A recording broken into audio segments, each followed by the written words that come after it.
L'invention de Francky. Les invités pénétrèrent nombreux dans le grand amphithéâtre pour assister à la première démonstration d'une invention qui promettait de révolutionner l'histoire. Ce soir, Francky Bromard, le jeune inventeur du transmutateur universel, était dans ses petits souliers. Assis sur une chaise près du pupitre, il regardait s'installer les chercheurs, les journalistes, mais aussi sa famille et ses amis qui n'auraient raté cet événement pour rien au monde.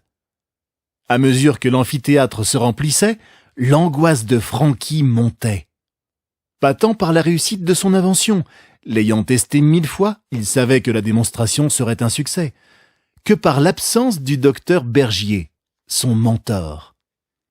Il se rappela alors son arrivée à la faculté 10 ans plus tôt. Francky était un jeune étudiant comme les autres.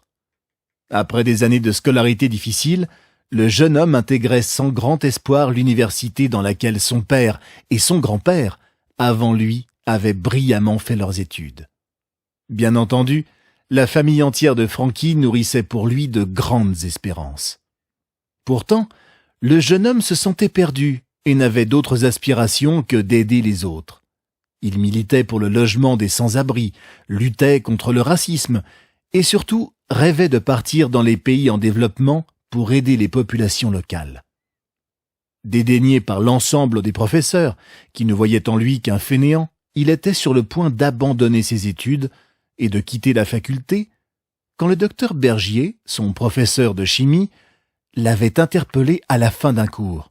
« Monsieur Bromard, avait-il dit, j'ai un projet pour vous. » Francky l'avait regardé d'un air de dire « Vous devez vous tromper de personne. »« Un projet pour moi ?»« Exactement. Je cherche un étudiant honnête qui pense aux autres avant de penser à lui, et vous me semblez être la personne indiquée. » S'en était suivie une collaboration devenue sincère amitié. Le docteur Bergier avait alors expliqué son projet, dont le but final était de vaincre la faim dans le monde. Malheureusement, le vieil homme, victime d'une crise cardiaque, avait dû cesser ses activités. Francky avait poursuivi son travail, et aujourd'hui, il y était parvenu. Sa machine, le transmutateur universel, était capable de décomposer la matière en éléments minuscules, les plus minuscules qui soient, les protons et les électrons, pour les recomposer à sa guise. Il pouvait transformer la matière. D'une feuille de papier, il savait faire du métal. Un morceau de bois pouvait se changer en eau. Cette incroyable invention pouvait donc, à partir de n'importe quelle matière, créer de la nourriture. Bien que ce soit pour le moment en quantités infimes, le principe promettait une véritable révolution.